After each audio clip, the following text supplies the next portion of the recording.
কিছু করার নেই, আমাদের মতন আলসে পুড়ে যারা শাশুড়িরা বলবে শাক কাটতে জানি না, একদম চিন্তা করবে না, কাছি নিয়ে বসে যাবে, আধা ঘন্টা সময় নেবে হাতে, চুপচাপ কেটে যাবে। কচি কচি শাক, একদম কুচো কুচো শাক কাটতে পারে। শাশুড়িরা শুধু বলতে থাকে না শাক কাটতে পারে না বৌমা, কে বলেছে কাটতে পারে না, এরকম কাছি ধরে কুচকুচ করে কেটে দেবে আর ফোনে একটা গান চালিয়ে নেবে, বাস।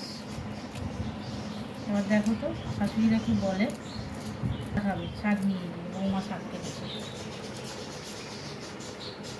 মা বাবা নাকি শাক কাটা শেখায়নি, কাঁচি ধরতে তো শিখিয়ে দিয়েছে।